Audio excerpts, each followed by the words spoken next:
Hi friends, movie lover की एक और एपिसोड में आपका स्वागत है। आज हम लोग बात करेंगे हाउस ऑफ द ड्रैगन के दोनों सीजन को। बहुत से लोगों के मन में एक सवाल आता है, क्या हाउस ऑफ द ड्रैगन देखने के लिए गेम ऑफ थ्रोन देखा होना जरूरी है? जवाब है ना, क्योंकि ये उसकी प्रीक्वल है, कई सौ साल पहले की कहानी है। तो अगर आपने गेम ऑफ थ्रोन्स नहीं भी देखी है तो हाउस ऑफ द ड्रैगन आप एंजॉय कर सकते हो, पर गेम ऑफ थ्रोन्स देख के अगर देखोगे तो मजा थोड़ा ज्यादा आएगा। अभी इसके दो सीजन आए हैं, पहले सीजन में 10 एपिसोड हैं और दूसरे में 8 है। जहाँ गेम ऑफ थ्रोन्स में कई कहानियां एक साथ चल रही थी, काफी कैरेक्टर्स थे, काफी कुछ समझना पड़ता था, उसके अपेक्षा हाउस ऑफ द ड्रैगन में कहानी बहुत सिंपल रखी गई है। मोटा मोटी एक ही राज्य की कहानी चलती रहती है और राज्य भी दिखाए गए हैं, पर मेन फोकस उसी पे किया जाता है। एक राजा है, उसकी एक बेटी है, बेटा न होने के कारण वो बेटी को राज्य की रानी बना देता है। आगे चल के उसको अपनी दूसरी बीवी से एक बेटा हो जाता है, और जो राजा का भाई है वो भी राजा बनने की इच्छा रखता है। तो इन सब की जो आपसी खींचाखींची है और राज्य को कब्जा करने की या फिर राजा बनने की जो चाह है, वही सीजन 1 का मेन प्लॉट है। और कुछ चीजें ये अपने बच्चों को विरासत में भी देते हैं। अच्छा, रिश्तों को लेके आपने गेम ऑफ थ्रोन्स में भी देखा था कि भाई बहन का रिलेशन दिखाते हैं, तो वो कुछ चीजें यहाँ भी है। अब जो राजा का भाई है वो अपनी भतीजी से ही राजा की जो बेटी उसी शादी कर लेता है, तो एक दावेदार तो कम हो जाते हैं। तो मेन जो फेस ऑफ होता है वो राजा की बीवी और राजा के बेटी के। और कुछ चीजें जैसे मैंने बताया कि अपने बच्चों को भी विरासत में देते हैं कि भाई राजा कौन बनेगा। और सीजन 1 के अंत आते आते जो राजा की बेटी है उसके बेटे की मौत राजा की बीवी के बेटे के हाथ हो जाती है। तो जहाँ पे सीजन 1 खत्म होता है, लगता है कि सीजन 2 में बहुत बढ़िया वॉर देखने को मिलेगा, वो कैसे बदला लेगी।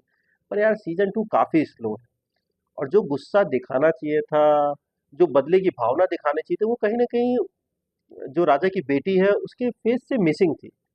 और लेंथ भी इसलिए फील हो रही थी, और पॉलिटिक्स पे ज्यादा फोकस किया गया है सीजन 1 की अपेक्षा सीजन 2 में, इसलिए वो लेंथ फील भी होती है सीजन 2 के सारे एपिसोड्स के। तो मोटा मोटी सीजन 2 मुझे सीजन 1 की अपेक्षा थोड़ा फीका लगा।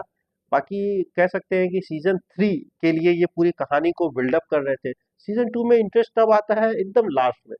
8 एपिसोड है, 8वें एपिसोड के जो लास्ट का 15 मिनट है वो आपके मन में एक थ्रिल पैदा करेगा कि अब आगे क्या होगा, और वहीं सीजन खत्म हो जाता है और सीजन 3 का इंतजार दे जाता है। जो भी ड्रैगन्स वाले सीन है दोनों सीजन में, चाहे सीजन 1 हो चाहे सीजन 2 हो, अच्छे हैं। वो जब भी ड्रैगन्स आते हैं सीरीज के ग्राफ को ऊपर ले जाते हैं। अगर मैं गेम ऑफ थ्रोन्स से कंपेयर करूं तो मुझे गेम ऑफ थ्रोन्स ज्यादा अच्छी लगी थी, पर अभी इसके 2 ही सीजन आए हैं तो जज करना पूरी तरह से सही नहीं है। गेम ऑफ थ्रोन्स के भी कुछ सीजन ऐसे थे जो उतने मजेदार नहीं थे, पर ओवरऑल वो बहुत बेहतरीन सीरीज थी।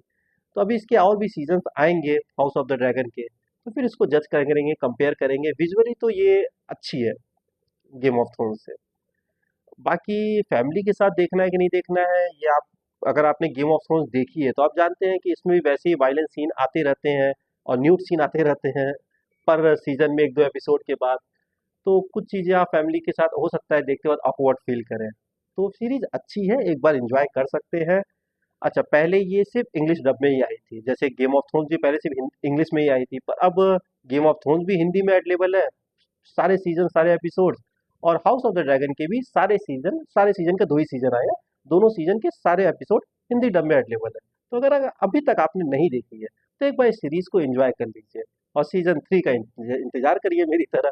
Okay friends, thank you.